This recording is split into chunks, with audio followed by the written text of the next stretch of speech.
RRC Group D Grand Test 22 Physics subject. Question number 15. If a piece of ice floating on the surface of water in a beaker melts completely the level of water. ఒక బీకర్లో నీటి ఉపరితలంపై తేలియాడే మంచు ముక్క పూర్తిగా కరిగితే నీటి స్థాయి లేదా నీటి మట్టము ఏమవుతుంది? ఆప్షన్ ఏ రైజెస్ పెరుగుతుంది, option B remains the same అదే విధంగా ఉంటుంది, ఆప్షన్ సి ఫాల్స్ తగ్గుతుంది, option D initially rises and then falls మొదటగా పెరిగి తర్వాత తగ్గుతుంది. మంచు ముక్క కరిగినప్పటికీ కూడా నీటి మట్టములో ఎటువంటి మార్పు సంభవించదు. కావున ఈ యొక్క క్వశ్చన్కు correct answer option B remains the same అదే విధంగా ఉంటుంది. కారణము ఆల్రెడీ మంచు వేసిన సందర్భంలోనే దాని పరిమాణానికి అనుగుణంగా మార్పులు అనేవి ఉంటాయి. కానీ ఇక అది కరిగినా కరగకపోయినా దాని మట్టంలో ఎటువంటి మార్పు ఉండదు. అందుచేత option B is the correct one. Question number 29. Rainbow is caused due to ఇంద్రధనస్సుకు కారణమైనది ఏమి? Option A reflection of sunlight air గాలిలో కాంతి పరావర్తనము చెందడము, option B dispersion of sunlight from water drops, yes నీటి చుక్కల నుండి సూర్యరశ్మి అనేది విక్షేపణము చెందడం వల్ల ఇంద్రధనస్సు ఏర్పడుతుంది. అందువలనే మనం 7 రంగులను చూడగలుగుతున్నాము. ఇందుకు కారణమైన కాంతి యొక్క ధర్మము కాంతి విక్షేపణము. అందువల్ల option B is the correct one. Dispersion of sunlight from water drops నీటి చుక్కల నుండి సూర్యరశ్మి యొక్క విక్షేపణము. Very simple. పరావర్తనము, విక్షేపణము, వక్రీభవనము, వివర్తనం.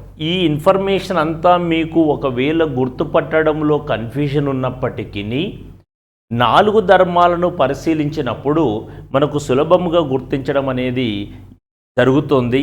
అందుచేత ఇక్కడ డిస్పర్షన్ విక్షేపణం అనే పదం ఎక్కడుందో చూసి దాన్ని గుర్తుపట్టగలిగితే ఈ ఇంద్రధనస్సుకు సంబంధించి అదే సరి అయిన సమాధానం అవుతుంది. ఇంద్రధనస్సు ఏర్పడాలంటే ఖచ్చితంగా సూర్యకిరణాలు అనేవి దానికి ఎదురుగా ఉన్నటువంటి నీటి బిందువులపైన పతనం జరగాలి. ఆ సందర్భంలో కాంతి 7 రంగులుగా విచ్ఛిన్నం చెందాలి. అక్కడే కాంతి వక్రీభవనం కూడా జరుగుతుంది. అక్కడి నుండి కాంతి సంపూర్ణాంతర పరావర్తనం జరుగుతుంది. అయితే ఇందులో ప్రధానంగా 3 రకాల ధర్మాలు ఇమిడి ఉంటాయి. 1 విక్షేపణము, 2 సంపూర్ణాంతర పరావర్తనము, 3 వక్రీభవనం. అయితే ముందుగా అత్యంత ప్రాథమికమైనటువంటి అంశము ఈ 3 ఏది అంటే విక్షేపణము. అందుచేత విడివిడిగా ఇచ్చినప్పుడు విక్షేపణము, పరావర్తనము, వక్రీభవనం అనే అంశాలను విడివిడిగా ఇచ్చారు. ఈ సందర్భంలో అత్యంత ముఖ్యమైనటువంటి ప్రాథమికమైన ధర్మం ఏమిటి అంటే విక్షేపణం. అందుచేత బి అనేది సరి అయిన సమాధానం. ఇదే ప్రశ్నను ఏబిసిడీలు ఇచ్చి నెంబర్ 1 ఏ మరియు బి అని, ఆప్షన్ నెంబర్ 2 బి మరియు సి అని, ఆప్షన్ నెంబర్ 3 సి మరియు డి అని, ఆప్షన్ నెంబర్ 4 ఏ మరియు డి అని ఇస్తే అప్పుడు ఆన్సర్ బి మరియు సి అని ఉన్నటువంటిది సరి అయిన సమాధానం అవుతుంది. అందుచేత అభ్యర్థులు గమనించాల్సిన విషయం ఏమిటి అంటే ఇండివిజువల్గా ఇచ్చారా కాంబినేషన్లో ఇచ్చారా చూడండి. ఇండివిజువల్గా ఇస్తే ఓన్లీ విక్షేపణాన్ని గుర్తించాలి. అదే గనక విక్షేపణము, వక్రీభవనము, వీటితో పాటు సంపూర్ణాంతర పరావర్తనం అనేటువంటి సమాధానము కలిగినటువంటి ఆప్షన్ ఏదైనా గనక ఇచ్చినట్లయితే అటువంటి సమయంలో ఆ మూడింటిని సూచించేటువంటి ఆప్షన్ని గుర్తించాల్సి ఉంటుంది. Question number 40. What is the momentum of a motorbike having mass 125 kg moving with a velocity of 54 km/h? 125 కిలోల ద్రవ్యరాశి కలిగిన మోటార్ బైక్ యొక్క వేగము గంటకు 54 కిలోమీటర్ వేగముతో కదులుతోంది. అయితే దాని ద్రవ్య వేగము ఎంత? ఇక్కడ ఇవ్వబడిన సమాచారాన్ని పరిశీలిస్తే ద్రవ్యరాశి m is equal to 125 kg, వేగము v is equal to 54 km/h. km/hని మీటర్/సెకండ్లోకి మార్చుకోవాలి. అందుచేత 54 54 ఇంటూ km/hను మీటర్/సెకండ్లోకి కన్వర్ట్ చేయాలి అంటే 1 km/h. If it is converted into meter/second, that must be multiplying with 5/18. 5/18. Yes, that is why 5/18 meter/second. km/h convert into meter/second. For this, instead of km/h, it must be converted by instead of km/h, we must use the 5/18 meter/second. That means multiplying with 5/18. Then 18 ones are 18 threes are 3 5 15. So 15 meter/second. Then value is the v value. Therefore, momentum P is equal to mass into velocity. ద్రవ్యరాశి వేగాల లబ్ధాన్ని ద్రవ్య వేగము అంటారు. ఈ ద్రవ్యరాశి విలువ ఎంత ఇచ్చారు? 125. వేగం విలువ 15. 15 5 75. 15 2 30. 30 plus 7 37. 15 1 15 plus 3 15 plus 3 18.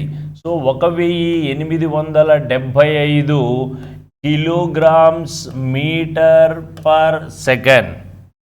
1875 kg meter/second. Because of mass unit kg, velocity unit meter/second. That is why value is 1875 kilogram meter/second. Then which is equal to 1875 kg meter. It should be second inverse.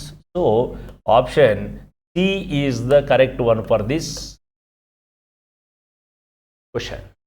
The boiling point of a liquid can be raised by. ద్రవ మరిగే స్థాన బిందువు దేని ద్వారా పెంచవచ్చును? The boiling point of a liquid can be raised by. Boiling పాయింట్ను దేని ద్వారా పెంచవచ్చు అన్నప్పుడు పీడనానికి అనుగుణంగా దీనిని పెంచే అవకాశం ఉంది. If pressure increase, boiling point also increases. పీడనాన్ని పెంచడము ద్వారా బాయిలింగ్ పాయింట్ మరిగే స్థానం విలువను కూడా పెంచవచ్చును. కాబట్టి ఇచ్చిన వాటిలో option A increasing pressure. Yes, పీడనము పెంచడము ద్వారా. పీడనం తగ్గితే ఇంకా తగ్గిపోతుంది. ఉష్ణోగ్రత పెంచడం, ఇక్కడ బాయిలింగ్ పాయింట్ అంటేనే ఉష్ణోగ్రత అండి. ద్రవ పరిమాణాన్ని పెంచడం, ద్రవ పరిమాణం పెరుగుతూ ఉంటే తదనుగుణంగా ఏమవుతుంది? కావలసిన విలువలు పెరుగుతాయి. కానీ ఖచ్చితంగా మనకు బాయిలింగ్ పాయింట్ పెరగాలి అంటే పెరగాల్సినటువంటిది, పెంచవలసినటువంటి అంశము పీడనము, ప్రెషర్ మాత్రమే. So option A is the correct one. Question number 59. In vacuum what will be common among X rays, visible light, radio waves and infrared rays? శూన్యములో ఎక్స్ కిరణాలు, దృగ్గోచర కాంతి, రేడియో తరంగాలు మరియు పరాన్న కిరణాలలో సాధారణంగా సమానంగా ఉండేది ఏమిటి? ఇక్కడ ఎగ్జామినర్ ఏమడుగుతున్నారు అంటే శూన్యములో ఎక్స్ కిరణాలు, దృగ్గోచర కిరణాలు, రేడియో తరంగాలు, పరాన్న కిరణాలు అనే వీటికి సంబంధించి ఈ క్రింది వాటిలో ఏవి స్థిరంగా ఉంటుంది, ఏవి స్థిరంగా ఉండే అవకాశం ఉంటుంది అనేది అడుగుతున్నారు. సో ఇందులో వేగము, పౌనపున్యము, తరంగదైర్ఘ్యము, కంపన పరిమితి. యానకం నుండి యానకంలోకి మారడము అనే అంశాన్ని ఇవ్వడం లేదండి. శూన్యములో వీటిలో కామన్గా ఏముంటుంది అని అడుగుతున్నారు.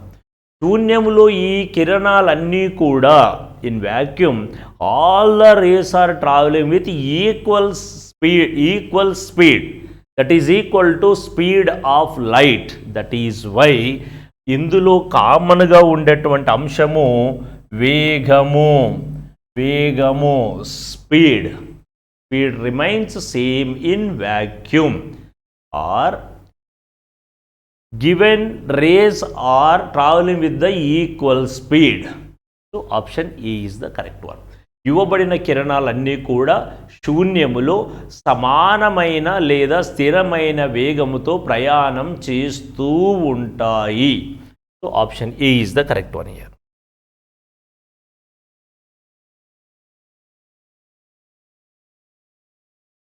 Question number 82. When light passes from air into glass, it experiences a change of. కాంతి గాలి నుండి గాజులోకి వెళ్ళినప్పుడు దాని మార్పుకు సంభవించేది లేదా అందులో మార్పులు సంభవించేటువంటి అంశాలు ఏమిటి? వేగం మాత్రమే. ఆప్షన్ బి తరంగదైర్ఘ్యము మరియు వేగము, వేవ్ లెంత్ అండ్ స్పీడ్. పౌనపున్యము frequency only, frequency and speed. Here కాంతి అనేది గాలి నుండి గాజులోకి వెళ్ళినప్పుడు when light passes from air into glass in this B తరంగదైర్ఘ్యము మరియు వేగాలు, వేవ్ లెంత్ అండ్ స్పీడ్స్ అనేవి చేంజ్ అవుతాయి. So option B is the correct one here. నమస్కారం sir, welcome to IAC institute. మనం RRC group D chemistry grand టెస్ట్లో మాట్లాడుతూ ఉన్నాం. అందులో గ్రాండ్ టెస్ట్ నంబర్ 22 చూద్దాం. చూడండి నంబర్ 1 ఫస్ట్ క్వశ్చన్ చూడండి. Which one of the following gases can not dried up by passing through concentrated sulphuric acid? అంటే sulphuric acid గుండా పంపించిన తర్వాత కూడా ఏది మార్పుకు గురి కాకుండా ఉంటుంది అంటున్నాడు. అంటే మార్పుకు గురి అవుతుంది అంటున్నాడు. అంటే ఇక్కడ పొడిగా ఉంచబడదు అంటున్నాడు. రైట్, అంటే ఏది రియాక్షన్లో పాల్గొంటుంది అని అర్థం. Which one not can not అంటే ఏది రియాక్షన్లో పాల్గొంటుంది అంటున్నాడు. ఇప్పుడు ఇక్కడ చూడండి, ఇప్పుడు మనకి ఇక్కడ అమోనియా మనందరికీ తెలుసు, ఇది ఒక బేస్. అంటే బేసిక్ నేచర్ కలిగినటువంటి క్షార స్వభావం ఉన్నది అని తెలుసు మనకు. This ammonia ammonia gas when passing through concentrated sulphuric acid it is a acid. ఇది ఒక ఆమ్లం అండి. మరి ఆమ్లం పైకి క్షార స్వభావం ఉన్నటువంటి వాయువును పంపిస్తే ఖచ్చితంగా అక్కడ ఏం జరుగుతుందండి? చర్య జరుగుతుంది. అమ్మోనియం సల్ఫేట్ జరుగుతుంది, అమ్మోనియం సల్ఫేట్ ఏర్పడుతుంది. ఈ విధంగా మనకు రసాయన చర్యలో ఏది పాల్గొంటుంది అంటే అమ్మోనియా. మరి మిగతావి పెద్దగా చర్యలో పాల్గొనవు. ఎందుకు అంటే కార్బన్ డైఆక్సైడ్ ఆమ్ల స్వభావాన్ని, ఆక్సిజన్ ఆమ్ల స్వభావాన్ని కూడా కలిగి ఉంటాయి. కాబట్టి ఇవి చర్యలో పాల్గొనవు సల్ఫ్యూరిక్ ఆమ్లంతో నేరుగా. కానీ అమ్మోనియా మాత్రం ఇది క్షార స్వభావాన్ని కలిగి ఉంది కాబట్టి it consists basic nature, reacts with sulfuric acid, interacts with sulfuric acid, produces ammonium sulfate. Now move to next question sir. చూడండి, ఇక్కడ addition of solid potassium cyanide, ఘనరూప పొటాషియం సైనైడ్ను ప్యూర్ వాటర్కి కలిపినప్పుడు రైట్ అప్పుడు pH విలువ ఏమవుతుంది అంటున్నాడండి. పొటాషియం సైనైడ్ అంటే K+1 Cn-1. మరి H2O అంటే H+1 OH -1 వ్యతిరేక ఆవేశాలు కలుస్తాయి. K+ reacts with minus, H+ reacts with minus. నా ఇప్పుడు రెండు కలిస్తే మనకి ఏమొస్తుంది ఇక్కడ potassium hydroxide plus HCN hydrogen cyanide. మరి హైడ్రోజన్ సైనైడ్ మనందరికీ తెలుసు వీక్ యాసిడ్, బలహీన ఆమ్లము. మరి KOH మనందరికీ తెలుసు స్ట్రాంగ్ బేస్, బలమైన క్షారము. ఇప్పుడు ఇక్కడ ఏమేమి ఉన్నది స్ట్రాంగ్ బేస్, వీక్ యాసిడ్ రెండూ ఉన్నాయి. ఇప్పుడు ఈ రెండిట్లలో ఎవరు ఎక్కువ ఉంటారు అంటే రైట్ నెట్గా ఎవరుంటారు బలమైన క్షారము, బలహీన ఆమ్లము. బలమైన క్షారము, బలహీన ఆమ్లము నెట్గా ఎవరుంటారు అంటే నెట్ ఫలితంగా ఎవరుంటారు అంటే క్షార స్వభావం ఉంటుంది. క్షార స్వభావం అంటే ఏంటి pH విలువ పెరుగుతూ ఉంటుంది అనగా increase in the pH value, pH విలువలో పెరుగుదల. ఎందుకంటే మనకు తెలుసు pH విలువలు 0 నుండి రైట్ 0 నుంచి 7 కన్నా తక్కువ ఉంటే ఆమ్లాలని, 7 నుండి 14 మధ్యలో ఉంటే క్షారాలని మనందరికీ తెలుసు. అంటే ఇప్పుడు ఇక్కడ వీక్ యాసిడ్ HCN అన్నది బలహీన ఆమ్లము, KOH అన్నది బలమైన క్షారము.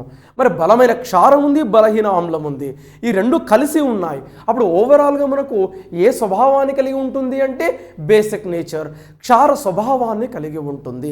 అనగా క్షార స్వభావం అంటే pH విలువలు ఏమొస్తుందండి పెరుగుతూ ఉంటుంది. అనగా ఇంక్రీజ్ ఇన్ pH వాల్యూ అంటే 7 కన్నా ఎక్కువ. ఆమ్ల స్వభావం అంటే 7 కన్నా తక్కువ, ఇక్కడ 7 కన్నా ఎక్కువ అంటే క్షార స్వభావం అంటే pH విలువలో పెరుగుదల కనబడుతుంది. నా ఎందుకంటే ఇక్కడ వాటర్ తీసుకుందాం మనం, వాటర్ యొక్క pH విలువ ఎంత ఉంటుంది 7గా ఉంటుంది. మరి ఇప్పుడు 7 కన్నా ఎక్కువ వస్తుంది, క్షార స్వభావం ఉంటున్నాం కదండి. ఇప్పుడు నీరు అన్నప్పుడు 7 విలువగా ఉంటుంది న్యూట్రల్. మరి ఇప్పుడు క్షారం అంటున్నాం కాబట్టి 7 కన్నా ఎక్కువగా అంటే pH విలువలో పెరుగుదల కనబడుతూ ఉంటుందండి. నా move to next question sir. చూడండి, which one of the following substances is most likely to be used as soap అంటే సబ్బుగా క్రింది వానిలో దేనిని ఉపయోగిస్తారు అంటున్నాడండి. సబ్బుగా దేనిని ఉపయోగిస్తున్నారు, దేనిని ఉపయోగిస్తారు అంటున్నాడండి. సాధారణంగా మనము సబ్బుగా ఎవరిని ఉపయోగిస్తామంటే ఫ్యాటీ ఆమ్లాల యొక్క ఫ్యాటీ యాసిడ్స్ యొక్క సాల్ట్స్ని యూస్ చేస్తారండి. అంటే ఫ్యాటీ యాసిడ్స్ని సోడియం హైడ్రాక్సైడ్తో కావచ్చు, పొటాషియం హైడ్రాక్సైడ్తో చర్యలో పాల్గొనిపించగా మనకు సబ్బును తయారు చేస్తూ ఉంటామండి మనం. అంటే ఫ్యాటీ ఆమ్లాల యొక్క ఇప్పుడు సపోజ్ స్టియరిక్ ఆమ్లము ఉంది, స్టియరిక్ ఆమ్లము C17H35COOH ఇది స్టియరిక్ ఆమ్లం అండి. అలానే మనకు ఓలిక్ ఆమ్లం అని ఉంటుంది C17H33COOH ఓలిక్ ఆమ్లం. ఇలా కొన్ని అంటే ఎక్కువ కర్బన పరమాణువులు కలిగినటువంటి ఎక్కువ కర్బన పరమాణువులు కలిగినటువంటి 17 ఎక్కువ కర్బన పరమాణువులు కలిగినటువంటి COOH గ్రూప్ అంటే కార్బాక్సిలిక్ ఆమ్లాలను కలిగి ఉంటే వాటికి ఏమని పేరు ఫ్యాటీ ఆమ్లాలు అని పేరు. ఫ్యాటీ ఆమ్లాల యొక్క లవణాలు అంటే ఇక్కడ C17H35COO-H+, ఇది ఫ్యాటీ ఆమ్లం అండి. మరి ఆమ్లం యొక్క లవణం అంటే ఏంది H+ ప్లేస్లో Na+ సబ్స్టిట్యూట్ చేసుకున్నాం అనుకోండి. సో ఇది స్టియరిక్ యాసిడ్ అంతకుముందు. ఇప్పుడు సోడియం సబ్స్టిట్యూట్ చేస్తే స్టియరిక్, ఇక్కు నుంచి ఏమొస్తుందండి క్రికేట్, ఇక్ నుంచి ఏట్ అనే లవణాలు వస్తాయి. స్టియరిక్ ఆమ్లం స్టియరేట్. ఏ స్టియరేట్ సోడియం ప్రతిక్షేపిస్తే సోడియం స్టియరేట్ అంటారు. అంటే దీనిని వాషింగ్ సోప్ బట్టలు ఉతికే సబ్బుగా వాడతారు. అలానే ఒకవేళ పొటాషియం లవణం తీసుకున్నాం అనుకోండి పొటాషియం స్టియరేట్ అంటారు. దీనిని సాధారణంగా మనము బాడీ సోప్స్గా యూజ్ చేస్తామండి. ఒకవేళ లిథియం లవణాలు తీసుకున్నాం అనుకోండి లిథియం స్టియరేట్ మనం గ్లిజరిన్ జారుడు స్వభావం ఉన్నటువంటి సబ్బుల తయారీకి ఉపయోగిస్తారండి. ఒకవేళ మెగ్నీషియం స్టియరేట్ తీసుకున్నారనుకోండి మేకప్ పౌడర్కి యూజ్ చేస్తారండి. అలా కాకుండా calcium plus two aluminium +3 substitute చేస్తామనుకోండి కాల్షియం స్టియరేట్ని సాధారణంగా మనము నీటిలో తడవని గుడ్డల తయారీకి క్లాత్స్ తయారీకి యూజ్ చేస్తూ ఉంటారండి. అలానే ట్రైఇథనాల్ అమోనియం సాల్ట్స్ని యూజ్ చేస్తామనుకోండి మనం సాధారణంగా డ్రై క్లీనింగ్ సోప్స్ని ఉపయోగిస్తారు. అంటే ఇక్కడ ఓవరాల్గా ఫ్యాటీ ఆమ్లాల యొక్క లవణాలని మనం సబ్బులుగా ఉపయోగిస్తారు. అంటే ఇప్పుడు చూడండి ఇక్కడ 12/2 ఉంది. అంటే ఇక్కడ 12 కార్బన్స్ +1 15 కార్బన్స్ +16 అంటే చాలా 17 చాలా ఉన్నాయి. అక్కడ Na అంటే సోడియం యొక్క లవణం, అంటే ఆన్సర్ ఏది వస్తుందని చూడండి, సోడియం యొక్క లవణం వస్తుంది. అంటే ఇక్కడ సోడియం యొక్క లవణం కాబట్టి ఆన్సర్ ఏదిగా క్లిక్ చేస్తారండి, మనము సిగా క్లిక్ చేస్తాం.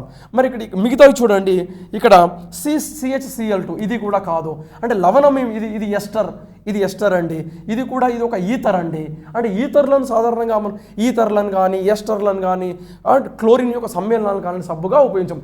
ఎవరిని ఉపయోగిస్తారండి సబ్బుగా? చూడండి, ఫ్యాటీ ఆమ్లాల యొక్క లవణాలను, right, salts of fatty acids అంటే sodium fatty acid, sodium stearate, potassium stearate, ఆ వాళ్ళని యూస్ చేస్తారు. అంటే ఇక్కడ ఆన్సర్ ఏది అండి, సోడియం స్టియరేట్, అంటే Na వచ్చింది కాబట్టి సోడియం స్టియరేట్గా చెప్తుంటాం. అంటే సోడియం యొక్క లవణాలను సబ్బుగా ఉపయోగిస్తారండి. నా మోర్ నెక్స్ట్ క్వశ్చన్ సార్.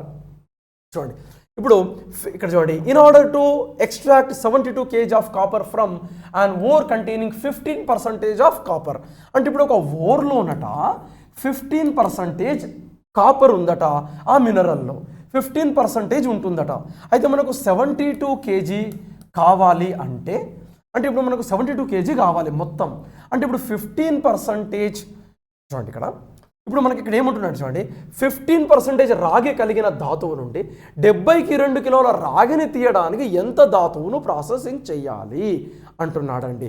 అంటే ఇప్పుడు ఇక్కడ మనకు 15%, ఇక్కడ మనకు 15%, ఇక్కడ ఇప్పుడు ఎంత కావాలి అంటే ఇక్కడ చూడండి, ఒక్క నిమిషం దీన్ని ఇలా మారుస్తాం. ఇక్కడ చూడండి, ఇక్కడ ఇప్పుడు సపోజ్ 100% రావాలి అంటే మనం ఎంత తీసుకోవాలి అని క్వశ్చన్ అండి ఇక్కడ. ఇక్కడ చూడండి, 15% రాగి కలిగిన ధాతువు నుండి, రైట్, అంటే ఇప్పుడు ఒక దాంట్లో ఎంత ఉందట, 15% ఉందట. మనకు 72 కిలోలు కావాలి అంటే ఎంత తీసుకోవాలి అంటే 480 కిలోగ్రామ్స్ తీసుకోవాలి.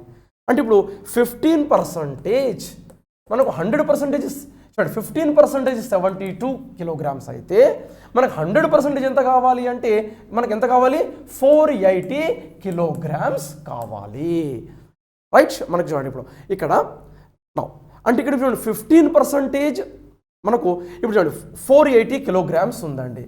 480లో మనకు 15% ఎంత చూద్దాం.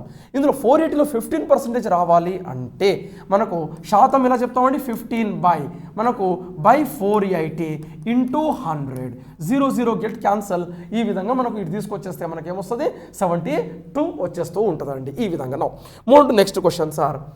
కూలుంబ్ దేనికి సమానం అంటున్నాడండి. కూలుంబ్ ఇక్కడ మనకు ఒక సూత్రం ఉంటుంది, Q = IT. Q = IT. I అంటే మనకు కరెంట్, మనం కరెంట్ని యాంపియర్లలో కొలుస్తాం. T అంటే టైం, సెకండ్లలో కొలుస్తాం.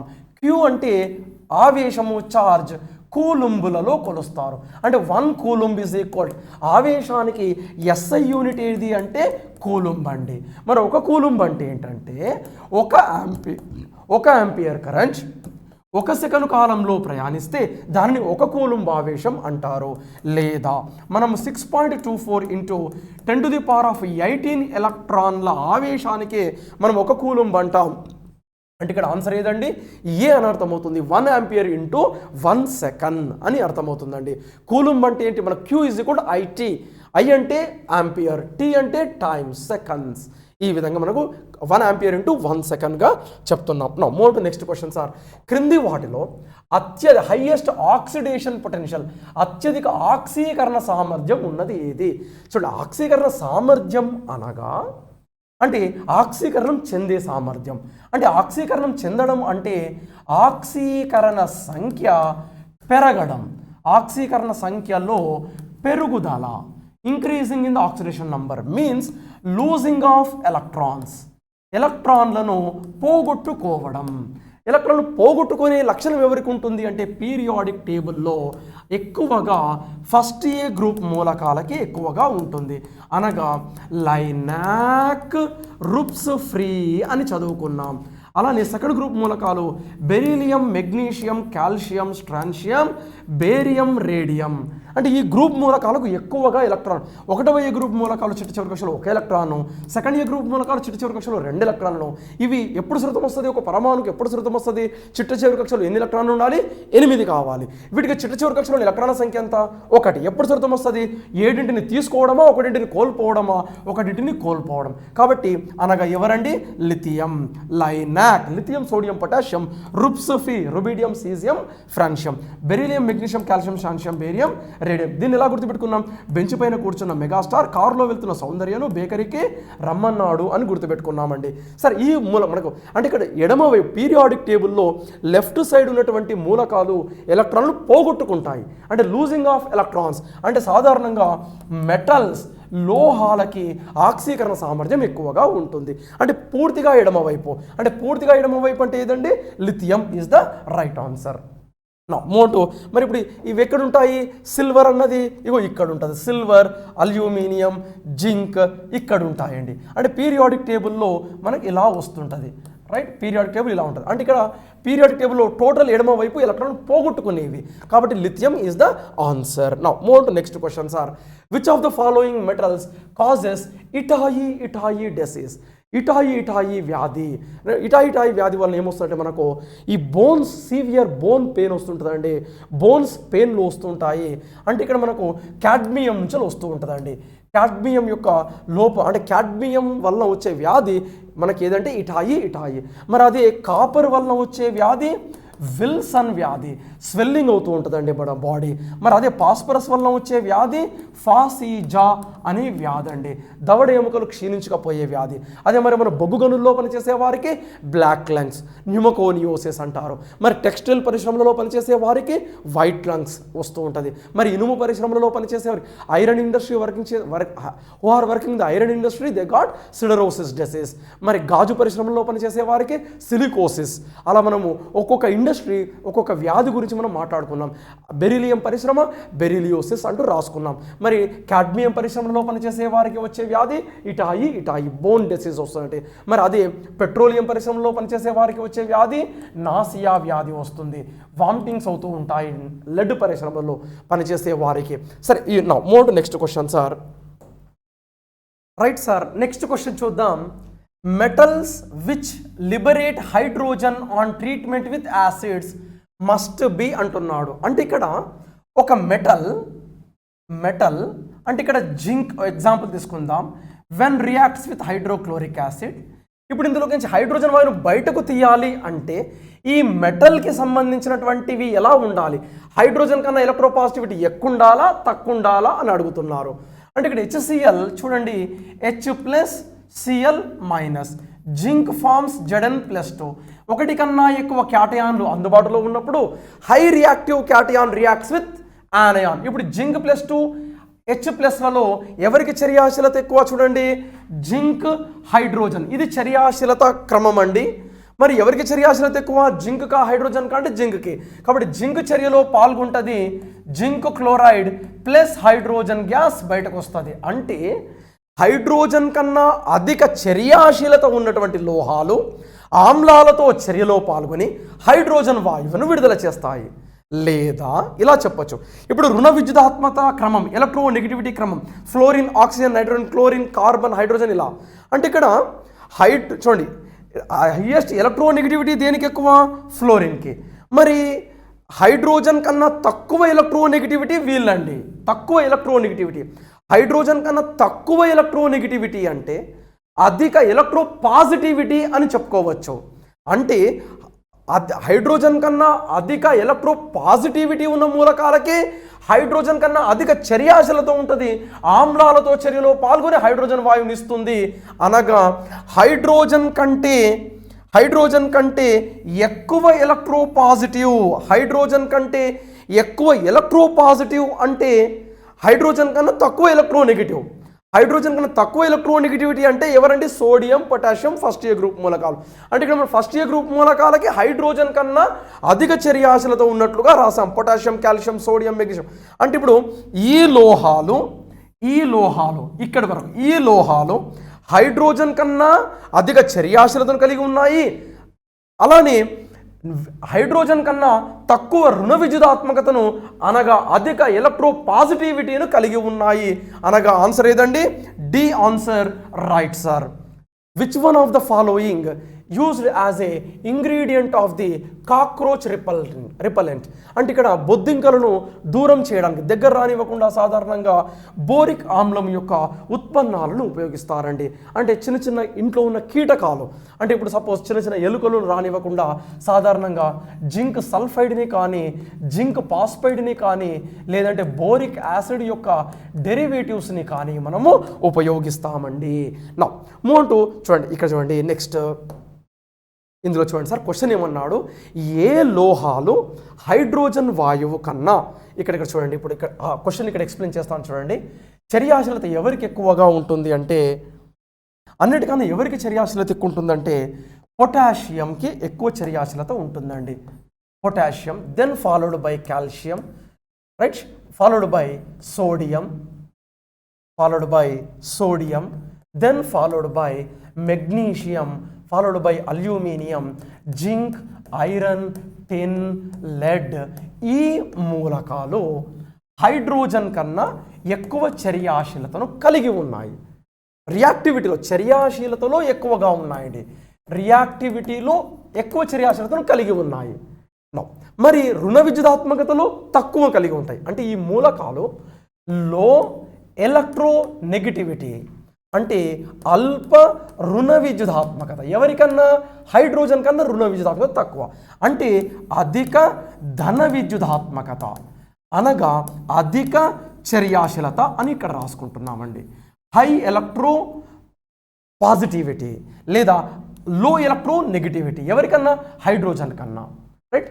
ఇప్పుడు ఇక్కడ రాసుకున్నాం మనం ఎలక్ట్రో నెగటివిటీ ఆర్డర్, రుణ విద్యుదాత్మకత, fluorine greater than oxygen is equal to nitrogen, chlorine is equal అలా రాసుకుంటే కార్బన్, దెన్ హైడ్రోజన్, అలా సోడియం, పొటాషియం, అలా మనకు మూలకాలు వచ్చాయి. ఇప్పుడు ఇక్కడ ఫ్లోరిన్ యొక్క రుణ విద్యుదాత్మకత 4.0, 3.5, 3, ఇది 2.5 కార్బన్, హైడ్రోజన్ 2.1. మరి సోడియం పొటాషియంలో ఇంకా తక్కువ ఉంటుందండి. అంటే ఈ రుణ విద్యుదాత్మకత క్రమంలో హైడ్రోజన్ కన్నా తక్కువ రుణ విద్యుదాత్మకత కలిగినవి, హైడ్రోజన్ కన్నా అధిక చర్యాశీలత కలిగినవి. చూడండి, రుణ విద్యుదాత్మకత తక్కువ కలిగిన మూలకాలు, హైడ్రోజన్ కన్నా తక్కువ రుణ విద్యుదాత్మకత కలిగిన మూలకాలు, అధిక చర్యాశీలత కలిగినవి. అవి ఆమ్లాలతో చర్యలో పాల్గొని హైడ్రోజన్ వాయువుని ఇస్తాయి. ఇవి హైడ్రోజన్తో పోలిస్తే రుణ విద్యుదాత్మకతలో తక్కువ, ధన విద్యుదాత్మకతలో ఎక్కువ అనగా ఆమ్లాలతో చర్యలో పాల్గొని హైడ్రోజన్ వాయువును ఇస్తాయండి. ఒక ఉదాహరణ కనుక చూస్తున్నట్లయితే సపోజ్ సోడియం ప్లస్ HCl ఉందండి. సోడియం ప్లస్ HCl, సోడియం మీద మనకు +1, H మీద +1, Cl మీద -1. మరి ప్లస్ ఎవరితో చర్యలో పాల్గొంటుంది? మైనస్. అప్పుడు మనకు ప్రోడక్ట్స్ ఏమొస్తుంది? NaCl ప్లస్ హైడ్రోజన్ వాయువు వస్తుంది. ఈ విధంగా అంటే హైడ్రోజన్ కన్నా ఎక్కువ చర్యాశీలత ఉన్నవి, అలానే తక్కువ రుణ విద్యుదాత్మకత ఉన్నవి, అధిక ధన విద్యుదాత్మకత ఉన్నవి, లో electro negativity, high electro positivity, high reactivity containing elements can replace the hydrogen gas when reacts with acids now, right? It is the grand test number 22. Now thank you very much. Hi students, welcome to IACE online classes. ఈ వీడియోలో మనం RRC group D grand test number 22కు సంబంధించినటువంటి biology bilingual video explanation చూద్దాం. So your first question, మీ యొక్క మొదటి ప్రశ్న, what are the blood corpuscles that help to build up resistance against diseases? వ్యాధుల నుండి నిరోధకతను పెంపొందించడానికి సహాయపడే రక్త కణాలు ఏమిటి అంటున్నాడు. ఓకే, సో వ్యాధులకు సంబంధించి పర్టికులర్గా చూసుకున్నప్పుడు the blood corpuscles that help to build up resistance, వ్యాధి నిరోధకతను పెంపొందించడంలో సహాయపడేటటువంటివి తీసుకుంటే ల్యూకోసైట్స్, ఓవరాల్గా మనకు ల్యూకోసైట్స్ అనేవి వస్తాయి. ఓకే, సో ల్యూకోసైట్స్ మీన్స్ కంప్లీట్గా మనకి వస్తాయి. మోనోసైట్స్ ఇచ్చున్నాడు, neutrophils are there and lymphocytes are there. So resistance means the ability to combat the disease causing microorganism, ఒక వ్యాధికారక సూక్ష్మ జీవిని ఎదుర్కొనేటటువంటి సామర్థ్యం. ఓకే, మరి అలా మనం పర్టికులర్గా చూసుకున్నప్పుడు ఇచ్చినటువంటి ఆప్షన్స్ను బేస్ చేసుకుంటే ల్యూకోసైట్స్ అనేవి no doubt they help in developing to resist the disease causing organisms. మరి ఇక్కడ పర్టికులర్గా ఇచ్చినటువంటి వైట్ బ్లడ్ సెల్స్లో మోనోసైట్స్ ఇచ్చున్నారు, న్యూట్రోఫిల్స్ ఇచ్చున్నారు, lymphocytes. So you should take only lymphocytes. So option D is the right answer for the question. Okay, so because these lymphocytes are involved in the production of antibodies. So ప్రతిరక్షకాలను లేదా ప్రతిదేహాలను ఉత్పత్తి చేసి ప్రతిజనకానికి వ్యతిరేకంగా ఇవి పోరాడతాయి. Then what is this? Antigen. So here antigen ప్రతిజనకం. So remember my dear students, antigen is a protein. ప్రతిజనకం అనేది ఒక ప్రోటీన్. దానికి అగనిస్ట్గా యాక్ట్ చేసేటటువంటి antibody is also a protein, అది కూడా ఒక ప్రోటీనే. మరి antigen is released by the disease causing microorganism. So యాంటీజన్ను వ్యాధికారక సూక్ష్మజీవి విడుదల చేస్తే ఆ వ్యాధికారక సూక్ష్మజీవి విడుదల చేసినటువంటి యాంటీజన్కు వ్యతిరేకంగా యాంటీబాడీని మన బాడీ తయారు చేస్తుంది. Okay, so this antibody is produced by the lymphocytes. Okay, so that's why we should consider as per the options and the question given here. Okay, అలా కాకుండా జనరల్గా రెడ్ బ్లడ్ సెల్స్, తర్వాత white blood cells, then blood platelets అలా ఇచ్చినప్పుడు then you have to choose leucocytes. Okay, and if you take the remaining neutrophils, the first line of defence against bacterial infection. మొట్టమొదటిగా bacteria సంక్రమణను అడ్డుకోవడానికి సహాయపడేటటువంటి తెల్ల రక్త కణాలు. తర్వాత ఎక్కువ సంఖ్యలో ఉండేటటువంటి తెల్ల రక్త కణాలన్నా కూడా ఏమొస్తాయి? న్యూట్రోఫిల్స్ వస్తాయి. And neutrophils are also called microscopic police men of the body, సూక్ష్మ రక్షక భటులుగా పిలుస్తారు. Okay, then if you take monocytes, the biggest WBC, అతిపెద్ద తెల్ల రక్త కణాలు ఏవి అంటే monocytes. Okay, now the answer is option D. Next, the later second formed primary xylem elements are called. Okay, the later formed xylem elements are called మలిదారువును ఏమంటారు? Option A protoxylem ప్రథమ దారువు, ఆప్షన్ బి మెటాజైలం అంత్యదారువు, option C దారు మృదు కణజాలం xylem parenchyma, option D xylem fibres దారు తంతువులు. So and if you take the question here, which is the later formed xylem? Generally the xylem and phloem, so xylem and phloem దారువు మరియు పోషక కణజాలం ఈ రెండు కూడా మొక్కలలో ప్రసరణ కణజాలాలుగా వ్యవహరిస్తాయి. So vascular tissues both can act as what ma? Vascular tissues. Vascular tissue means the tissue that helps in the transportation of water, food and everything. Now the xylem transports water and minerals. నీరు మరియు ఖనిజ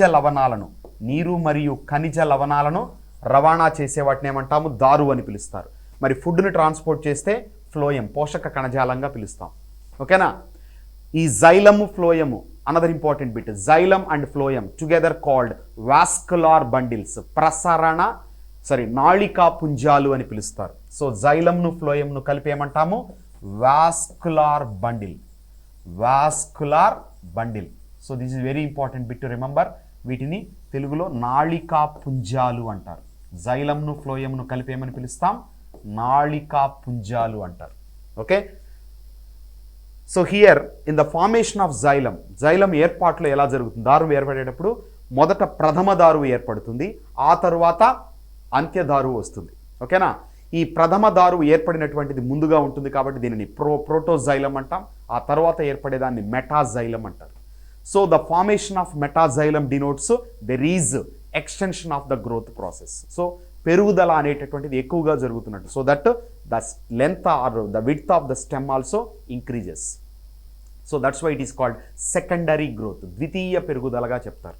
ఓకేనా? Now here answer is అంత్యదారువు. Option B is the metaxylem is the right answer for the question. Clear? So remember, xylem and phloem are together called vascular tissues in the plants. అదే మన body యానిమల్లోకి వచ్చినప్పుడు blood vascular system ఉంటుంది. ఇక్కడ ఈ xylem phloemతో తయారైనటువంటి system form అవుతుంది. Clear? Next, mycorrhiza is a symbiotic association of a dash with a root system. Dash మొక్క వేరు వ్యవస్థతో సహజీవనం చేయడం ద్వారా మనం చెప్పవచ్చు. ఇక్కడ mycorrhiza means mycology, the study of fungi. Okay, so rhizome means here the root system. So వేరు వ్యవస్థతో ఫంగస్ గనక మైకాలజీ అంటే స్టడీ ఆఫ్ ఫంగస్, మైకోస్ అంటే ఫంగస్ అని అర్థం. సో శిలీంధ్రాలు గనక అసోసియేట్ అయితే అటువంటి అసోసియేషన్ ఏమంటాం, మైకోరైజా అంటాం. Okay, so here answer is option A, fungus. ఓకేనా, and there are certain bacteria which have association with the root nodules of groundnut. వేరుశెనగ మొక్క యొక్క బేర్లతో కూడా అనుసంధానించబడి కొన్ని బ్యాక్టీరియాలు ఉంటాయి. అలా వేరుశెనగ మొక్కతో అనుసంధానించబడి లేదా సహజీవనం చేసేటటువంటి సింబయాటిక్ అసోసియేషన్లో ఉన్న బ్యాక్టీరియాను రైజోబియం బ్యాక్టీరియా అంటారు. Okay, so rhizobium bacteria has symbiotic association with groundnut. వేరుశెనగ యొక్క వేర్లతో ఈ రైజోబియం బ్యాక్టీరియా అనేటటువంటి ఉంటుంది. అలా కాకుండా ఫంగస్ గనక అసోసియేట్ అయితే దాన్ని ఏమంటాం, mycorrhiza. Okay, answer is option A. Next, what may be the cause of mall functioning of thyroid gland? What may be the cause of mall functioning of thyroid gland? Thyroid గ్రంథి పని చేయకపోవడానికి కారణం ఏమిటి?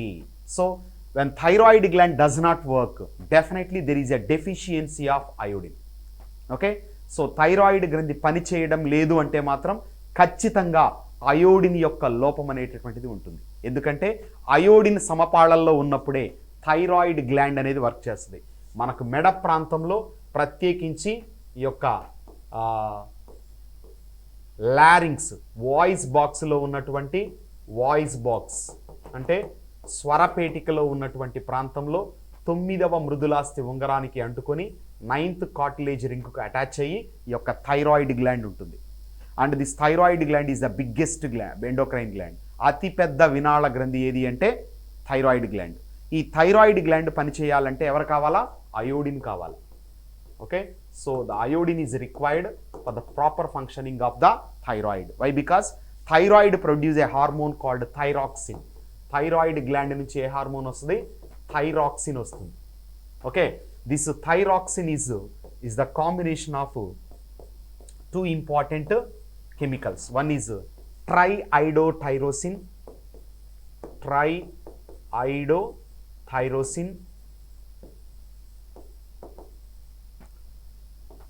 and tetraiodothyrosin.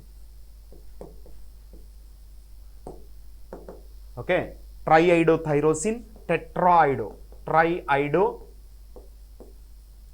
and tetraido. So in both the cases what is there? Iodine is present. So iodine గనక లేకపోతే thyroxine hormone అనేది తయారు కాదు. ఎందుకంటే థైరాక్సిన్ కాంబినేషన్ ఏంటి? T3 + T4. ఓకేనా, సో థైరాక్సిన్ ఉత్పత్తి అయితేనే we will have normal growth in the body. మొత్తము బాడీలో జరిగేటటువంటి ప్రతి యాక్టివిటీని కంట్రోల్ చేయడంలో ఈ యొక్క థైరాక్సిన్ హార్మోన్ అనేది క్రియాశీలక పాత్రను పోషిస్తుంది. And it regulates BMR, basal metabolic rate. And remember here this basal metabolic rate, ఆధార జీవక్రియ రేటును స్పైరోమీటర్ అనేటటువంటి పరికరాన్ని ఉపయోగించి కొలుస్తారు. Okay, the basal metabolic rate can be measured with the help of spirometer. Okay, then since there is a deficiency of iodine, there is a enlargement of this thyroid gland. If thyroid gland becomes swollen, ఉబ్బిపోయింది అనుకోండి thyroid గ్రంథి కనుక, ఏమి లోపించినప్పుడు? Iodine లోపిస్తే అటువంటి కండిషన్ను hypothyroidism లేదా simple goitre. ఓకేనా, simple goitre, సామాన్య గాయిటర్లో ఈ బాటలో ఏమవుతుంది? థైరాయిడ్ గ్రంథి వాచిపోతుంది అన్నమాట. కారణము అయోడిన్ యొక్క deficiency. So here answer is option A, iodine deficiency. Now as per the norms of the WHO, ప్రపంచ ఆరోగ్య సంస్థ సూచించినటువంటి సూచనల ప్రకారం the best source for iodine is sea foods, సముద్ర ఉత్పత్తులు. మరి సముద్ర ఉత్పత్తులు అందరికీ అందుబాటులో ఉండవు. తర్వాత చాలామంది సముద్ర ఉత్పత్తులను ఆహారంగా తీసుకోలేనటువంటి పరిస్థితి. Why? Because there are so many vegetarians. మరి ఈ ప్రాబ్లమ్ను రిజాల్వ్ చేసుకోవడానికి ఏం చేసిందంటే WHO, so the WHO has suggested add iodine with salt. So అయోడిన్ని సాల్ట్తో పాటు మిక్స్ చేసి మనకు కామన్ సాల్ట్ని తయారు చేసేటప్పుడే అయోడైజ్డ్ సాల్ట్గా తయారు చేసి మనకు ప్రజెంట్ ఈ యొక్క సెల్లింగ్ అనేది విక్రయించడం అనేది జరుగుతుంది. కాబట్టి మనం తినేటటువంటి ఉప్పులో ఏముంటుందంటే అయోడిన్ ఉంటుంది. So as per the norms of the WHO it should not be less than 15 ppm. 15 ppm parts per మిలియన్స్కు తగ్గకుండా మనం వాడేటటువంటి కామన్ సాల్ట్లో ఏముండాలా, అయోడిన్ అనేది ఉండాలి. So that salt is called iodised salt. So through iodised salt we will get the sufficient quantity of iodine for the biological activity in the body. ఓకేనా. So శరీరంలో జరిగే జీవక్రియలకు కావాల్సిన అయోడిన్ను ఈ యొక్క సాధారణ ఉప్పు ద్వారా మనం పొందడానికి అవకాశం అనేది ఉంటుంది. That also remember the bit. Clear. Next, which is the gland that holds the bodies thermostat? శరీరం యొక్క థర్మోస్టాట్ కలిగి ఉన్న గ్రంథి ఏది? So first of all, what is meant by thermostat, my dear students? So thermostat means regulation of the body temperature. So maintaining the body temperature constant. So శరీర ఉష్ణోగ్రతను స్థిరంగా ఉంచుకోవడాన్ని ఏమంటాము, థర్మోస్టాట్ అంటాం. So based on this the entire all the vertebrates, especially the animals which have vertebral column, వెన్నెముక కలిగినటువంటి జంతువులను ఏం చేశారంటే శరీర ఉష్ణోగ్రత నియంత్రణ ఆధారం చేసుకుని 2 సమూహాలుగా విభజించారు. ఒక రకమైనటువంటి జంతువులను శీతల రక్త జంతువులు అంటారు. శీతల రక్త జీవులు. So these are called పాయికిలోథర్మ్స్.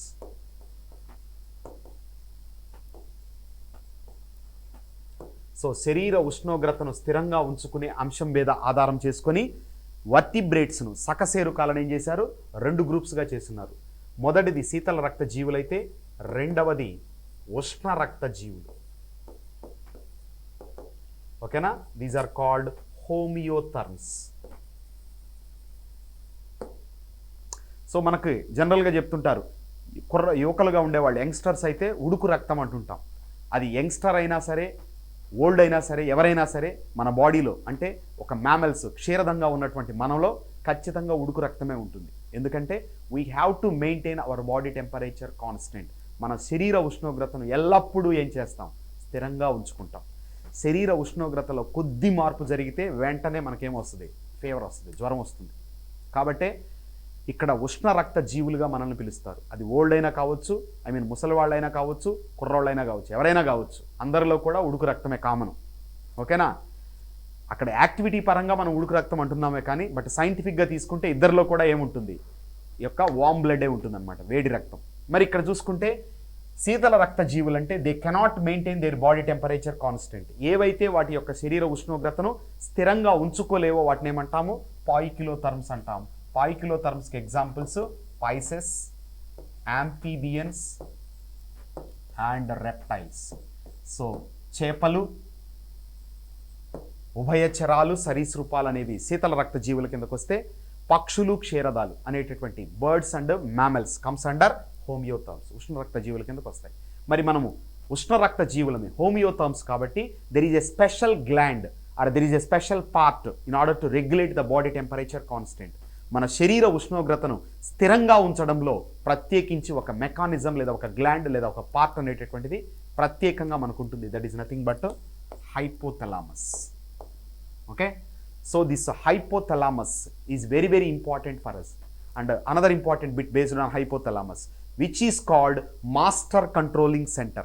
Master controlling సెంటర్గా ఏ భాగాన్ని పిలుస్తారు అంటే హైపోథలామస్ను. ఎందుకంటే ఈ హైపోథలామస్కు అంటుకునే పీయూష గ్రంథి, పిట్యూటరీ గ్లాండ్ అనేది ఉంటుంది.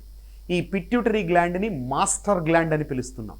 మరి మాస్టర్ గ్లాండ్ అటాచ్ అయినటువంటి పార్ట్ హైపోథలామస్ కాబట్టి మాస్టర్ కంట్రోలింగ్ సెంటర్ అని దేనిని పిలుస్తారు అంటే hypothalamus. Okay. So this hypothalamus can regulate body temperature, hence it is called thermostat. Okay. And if you take the remaining pineal gland is nothing but the gland that regulates the 24 hours activities, 24 గంటల కాల వ్యవధిలో జరిగేటటువంటి activities, especially sleeping and waking up. So మనం నిద్ర లేవడం కానీ నిద్రపోవడం కానీ ఈ మొత్తాన్ని రెగ్యులేట్ చేసేది ఎవరంటే ఈ యొక్క పీనియల్ గ్లాండ్. ఓకేనా. Next pituitary gland we know it is called master gland, and thyroid gland the biggest endocrine gland. So answer is option D. Next, by which the sex of a child is determined before birth. పుట్టుకకు ముందే పిల్లల లింగం ఏది నిర్ణయించబడుతుంది, లేదా ఎలా లేదా ఏది నిర్ణయిస్తుంది? సో ఇక్కడ తీసుకుంటే ఆప్షన్ ఏ స్పర్మ్స్, శుక్రకణం, option B foetus, option C both A and B, and option D nutrition of mother. So శుక్రకణము, భ్రూణము ఏ మరియు బి. తల్లి యొక్క పోషణ. సో తల్లి యొక్క పోషణ ద్వారా సెక్స్ ఆఫ్ ద ఇండివిజువల్, ఒక జీవి యొక్క లైంగికత్వ నిర్ధారణ జరగదు. ఓకేనా? మరి లైంగికత్వ నిర్ధారణ ఎలా జరుగుతుంది అంటే బికాస్ ఆఫ్ మేల్. సో తండ్రి వల్ల మనకు లైంగిక నిర్ధారణ జరుగుతుంది. Why? Because the male composition, if you take the male has got XY combination of chromosomes. ఓకేనా? సో XY కాన్స్టిట్యూషన్తో మనకు జెనెటిక్ రిప్రజెంటేషన్ మేల్ పరంగా ఇస్తాం. సో మేల్ అనగానే XY మనకు గుర్తొస్తుంది. మరి ఇక్కడ మేల్ నుంచి స్పర్మ్స్ ప్రొడ్యూస్ అయ్యేటప్పుడు, శుక్రకణాలు రిలీజ్ అయ్యేటప్పుడు 50% of sperms are produced with X chromosomes and another 50% is produced with Y chromosomes. కొన్నేమో 50% వరకు X క్రోమోజోమ్స్తో తయారైతే మిగతా 50% Y క్రోమోజోమ్తో తయారవుతాయి. మరి ఫీమేల్ పరంగా తీసుకుంటే always female produce, always female XX కాంబినేషన్తో ఉంటుంది. కాబట్టి always female produce ovum or egg only with X chromosome. ఓకేనా? ఎల్లప్పుడూ స్త్రీలు సమయుగ్మజాలు, హోమోజైగస్ అంటే can produce only a single type of gamete, ఒకే రకమైన బీజకణాన్ని తయారు చేస్తారు. అదే మేల్కి వచ్చినప్పుడు హెటిరోజైగస్, విషమయుగ్మజాలు అంటే ఒకటి కంటే ఎక్కువ రకాల బీజకణాలు, ఇక్కడ X క్రోమోజోమ్తో కొన్ని, Y క్రోమోజోమ్తో కొన్ని. But always there is a chance to get only with X chromosome. Now, if there is a fusion of a sperm with X chromosome with X ovum, that results in the birth of female baby. So అప్పుడు మనకేమవుతుంది? స్త్రీ శిశువు పుడుతుంది. మరి XYతో కాంబినేషన్తో కలిస్తే then if the Y sperm fuses with the X ovum, then results in the formation of a male. Okay? ఇక్కడ XY కాంబినేషన్తో మగ శిశువుకు జన్మనివ్వడం జరుగుతుంది. కాబట్టి ఇక్కడ సెక్స్ని డిటర్మైన్ చేసేది ఎవరంటే male, not female. So here answer is option A, శుక్రకణం, sperm. Okay, next question. Clove, commonly used spice, it is obtained from the. లవంగం సాధారణంగా ఉపయోగించే మసాలా, అది దేని నుండి పొందబడుతుంది అంటున్నాడు. So clove is obtained from a plant called Syzygium aromaticum. Okay, సైజియం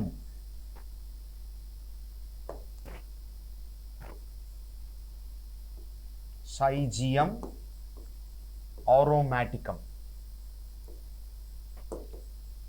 ఈ ప్లాంట్ యొక్క డ్రైడ్ ఫ్లవర్ బడ్ నుంచి, ఓకేనా, డ్రైడ్ ఫ్లవర్ బడ్, ఎండిపోయినటువంటి పుష్పపు మొగ్గ నుంచి మనం ఏం చేస్తాం? ఈ యొక్క క్లోవ్స్ని తీసుకుంటాం. ఓకేనా? సైజియం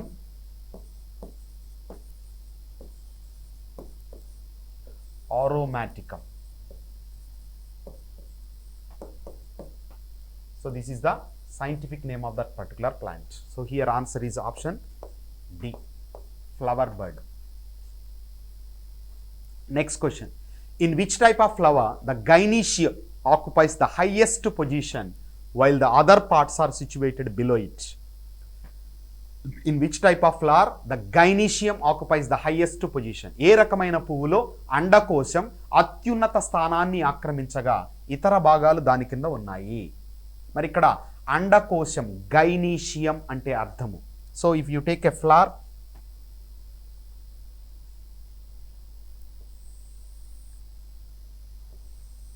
so if you take a flower, then you can understand what is this gynoecium.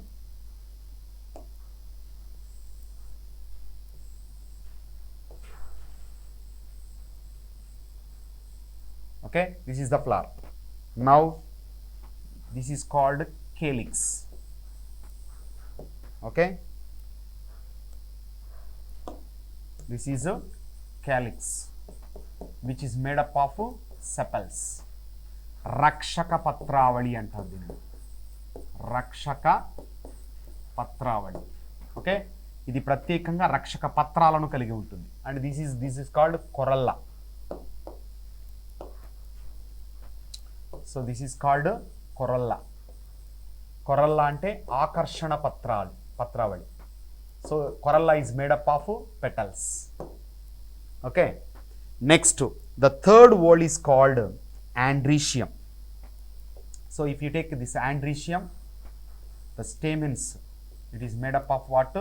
Stamens. ఓకేనా, ఇలా ఉంటాయి. Now the central part occupies, this is called gynoecium. Okay, gynoecium is made up of 3 parts: style,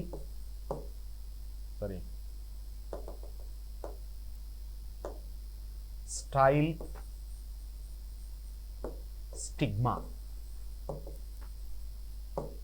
కీలము, కీలాగ్రము. Okay, stigma. Now ఇది ఓవరాల్గా flower part.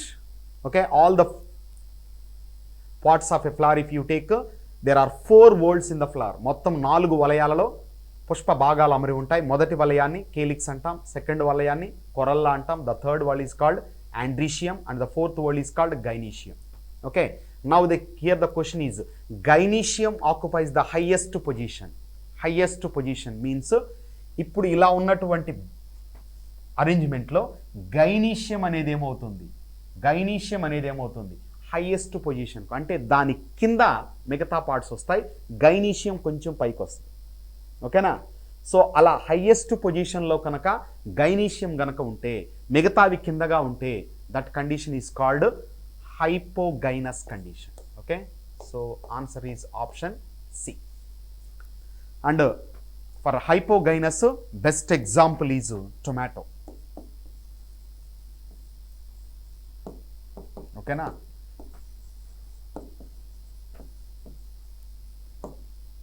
Clear. And if you take the remaining options, perigynous తీసుకుంటే, perigynous, peri అంటే ఆ level కాకుండా almost fuse అయినట్టుగా మనకు కనబడితే, దట్ ఈజ్ ఇక్కడ మనకు డాఫోడిల్స్. సో డాఫోడిల్స్ అనేటటువంటివి best example for perigynous. Epigynous తీసుకుంటే ఇంకొంచెం పైకి. ఓకేనా, సో ఏపీ అంటే పైన. Clear. So here epigynous best example is epigynous best example is wait now here the perigynous example is cherry, sorry, and epigynous example daffodils. Okay, and hypogynous tomato. Then if you take tetramerous, tetra means 4. Okay, 4 ఉంటాయి. మరి ఇక్కడ calyx కానీ petals కానీ ఏవి తీసుకున్నా సరే 4 నంబర్లో 4 నంబర్లో కనుక ఉంటే that is called tetramerous. For tetramerous best example mustard, ఆవాలు. ఓకేనా, so this is the explanation regarding this question. Answer is hypogynous. Clear? Next question. Which scientist through his work on pea plants discovered the fundamental laws of inheritance? బఠానీ మొక్కలపై తన పని ద్వారా ఏ శాస్త్రవేత్త అనువంశికతా సూత్రాలను కనుగొన్నాడు? So this is none other than Gregor Johann Mendel. Gregor Mendel. So he worked on pea plant, బఠానీ మొక్కపై ప్రయోగాలు చేసి అనువంశికతా సూత్రాలను, law of dominance, law of segregation, law of independent assortment, బహిర్గతత్వ సూత్రము, పృథక్కరణ సూత్రము, తరువాత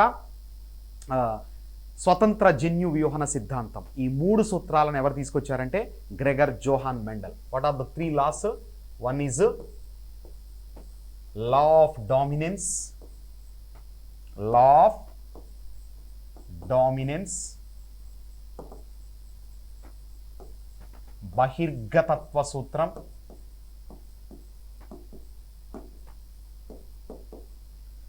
లా ఆఫ్ సెగ్రిగేషన్, పృథక్కరణ సూత్రం, పృథక్కరణ సూత్రం, law of independent assortment. So స్వతంత్ర జన్యు వ్యూహన సిద్ధాంతం, స్వతంత్ర జన్యు వ్యూహన సిద్ధాంతం.